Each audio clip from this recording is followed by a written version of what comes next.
Do you know how much sugar is in just one juice box? They look pretty small, so it couldn't be that much, right? Well, you would be surprised. I was. Here to share some of the biggest mistakes that parents make when they read the labels and which juice boxes are best is dietitian Shara Aaron. Thank you so much for coming in. Nice to meet you. It's nice to meet you too. Let's start with exactly how much sugar is in a typical juice box. It's measured in grams, and I think that's confusing to some people. It can be. So just to give you an idea, a gram of sugar is a quarter teaspoon of sugar. Okay. So you're not talking about that much. So every 4 grams is equal to 1 teaspoon. So what's in a typical juice box if you're just having one? In a typical juice box, you could find anywhere around 25 grams of sugar. That's a lot. It's a lot. That's 6 teaspoons of sugar. So that's quite a lot. And most of the time, kids don't drink just one juice box necessarily in a day. So if they're having, say, 3 juice boxes, then they're getting somewhere around that much sugar.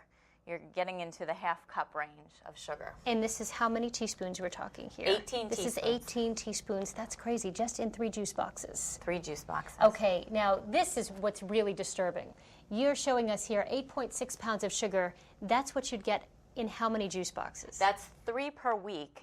If you do it every week of the year, that's how much sugar they would get in the course of 1 year, just 3 a week. Okay, so this is making me want to stick to water now. Yeah.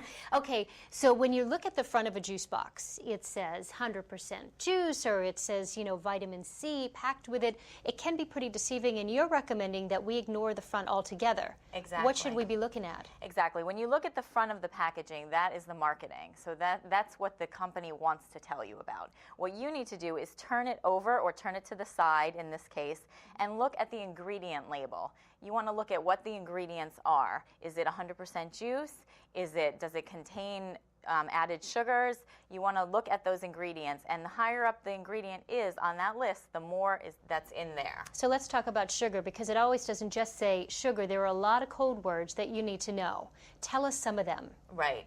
The biggest one you're going to find is high fructose corn syrup. That's found in quite a lot of drinks, beverages on the market in every category. Mm-hmm. But you'll find other words also. There's dextrose, there's corn syrup. There's other words that contain the word syrup. That really is a clue that that's sugar. So you want to look at what that first or second ingredient is, and that really helps you. Now tell me why you say that even if the front of your juice box says 100% of your daily recommended, value of vitamin C, even if it says that, it's not necessarily good.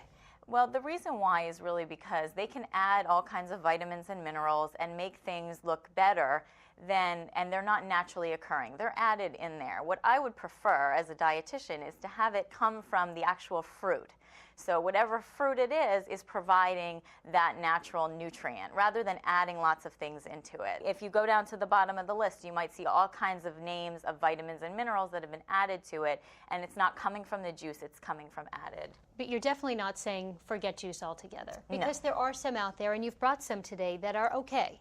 Absolutely. Let's go through these. Absolutely. So what we have here, just starting out, is this is one of my favorites because it's just water. It's 100% water. So getting your kids to actually enjoy the taste of water is really my preference. And some of them come flavored. And they do come flavored, but there's still no sugar in them. It's just that kind of hint or aftertaste of flavor. So if you can get your child to enjoy it, and the nice thing about this one in particular, Wateroo's, is because there's a character on it, and they almost equate it similar to juice drinks. My kids happen to really like that because they feel like they're drinking a juice box. Now the 4 in the middle are in the same category. Exactly. But if your child is not one to drink water or wants the flavor of juice, or even on occasion, it's fine also.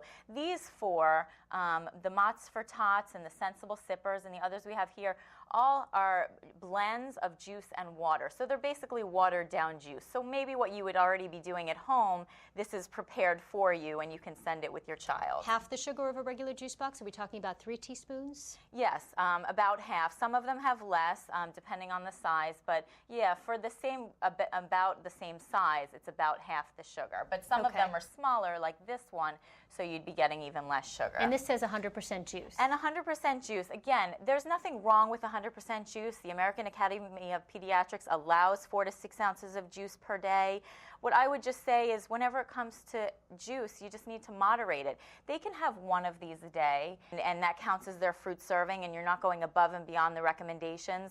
But again, we have to moderate everything and get them to enjoy water, because that's really where they should be getting the bulk of their hydration from. I'm going to stick to water now myself. Shara, thank you so much. Great advice. And there's a new website that helps parents figure out which juice boxes are actually best, so you can check out www.drinklesssugar.com for more information. Thanks for watching Parents TV. We will see you next time.